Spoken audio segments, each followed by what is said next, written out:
Hey, anybody have any questions? I love hearing feedback. Please tell me you learned something. Take off your mic.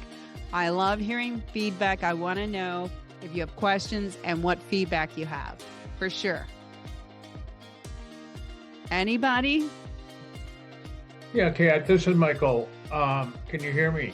I can. Okay. Well, thank you very much. This was very informative. Again, I don't think you ever live a day of your life or experience anything. You always have to keep the perspective that the purpose for it or the benefit for it is that you learn something. And, I certainly learned a lot this time. The question I had, though, is just kind of an observation. And I have not been really active on Facebook or Instagram. Primarily I've been focused on LinkedIn since I don't have a big B2C client as far as my wheelhouse demographically. It's more B2B, and LinkedIn seems to fill that purpose better. But one of the things that I've noticed from people that are doing even things on LinkedIn, and my wife's on Facebook, and I look at Facebook, and do you feel that there are a lot of people who try to not get a call to action, but are looking essentially to sell their business on LinkedIn or Facebook? Okay, so great question. Great question. I love it. Okay, so you're on LinkedIn. I would agree with you 100%. I spend a lot of time on LinkedIn as well, and I get a serious return. Okay. I think the challenge that we have for LinkedIn is there are a lot of people on LinkedIn that abuse the platform, meaning they're able to message a ton of people and not get stinged. Whereas on Facebook, you would get stinged. Like if you message after a certain point, Facebook says, whoa, don't have that right anymore. You're spamming, right? Facebook does that. Okay.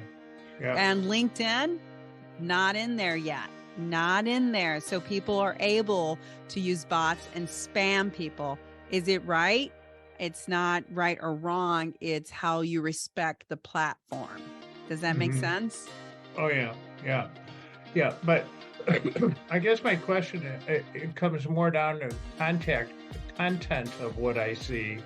And as opposed to my philosophy up to this point, and very much appreciate your perspective on it.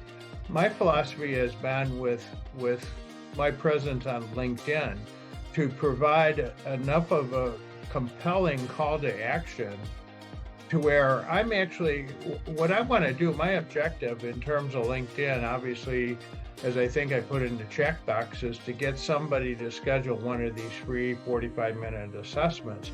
Yeah. But even past that, my major goal is to have people, as a result of LinkedIn and the call to action, go to my website, because that's where, and I think it's an attention thing. LinkedIn or Facebook or whatever, I think the attention that a particular post or whatever gets on LinkedIn or on Facebook is going to be much shorter time frame than somebody who sees something on there, responds to the call to action, and then makes a conscious decision to spend more time in terms of going to your website and get educated even more. No, and you're exactly right. You're exactly right. I think what I usually push for on LinkedIn is I usually push for conversation via the inbox. And that's where I have my conversations. And I'm going to be honest, Michael, I'll just share how I book my appointments. All of my contacts, everything I built on LinkedIn are business owners. I mean, that's just who I go after. So I don't have like contacts of people that are irrelevant. So now that I have accumulated this huge following of very targeted contacts, when I say happy anniversary or congratulations or anything, right? Because there's lots of ways to engage. If they respond with thank you, I always take a quick peek at their profile and I see if we've ever met. And I say, hey, Jess, looks like we've been connected a while. Let's have a quick chat. Let's get to know each other. You know, like let's utilize LinkedIn for what it's worth and like network. Because maybe I know someone who could use your service, or maybe you know someone who could use mine. And people are more than willing to meet like that. Yeah. But when they meet like that, you have to be prepared, you know?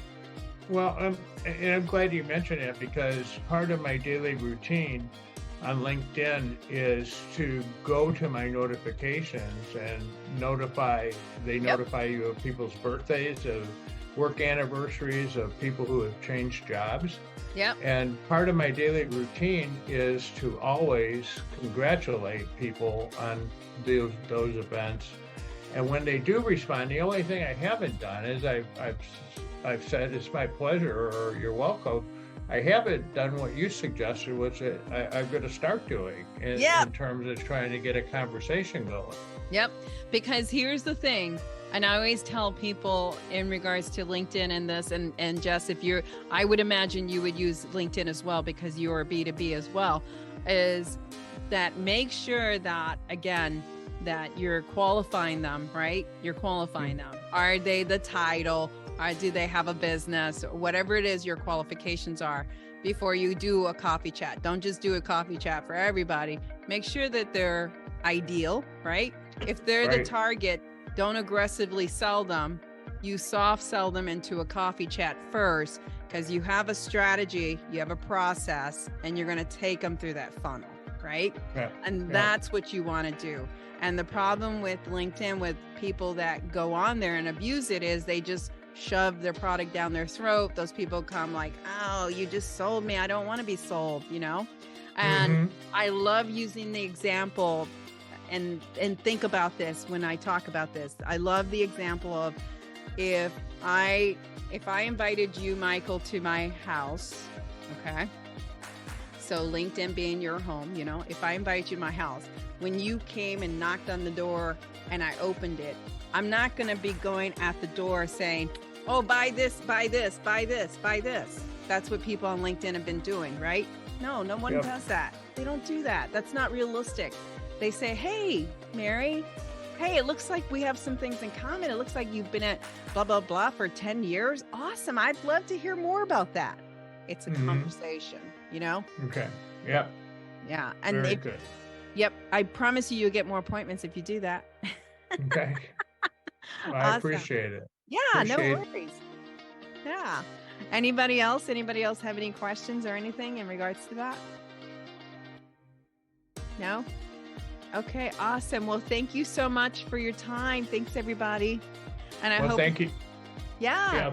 Thank you for, again, for offering this and for the excellent job you've done. And it's easy to see in terms of listening to this webinar that you did. It's easy to understand why you've been so successful. So. Well, thank you, Michael. I look forward to hearing about your success too. Okay, great. Okay, great. Bye. Okay.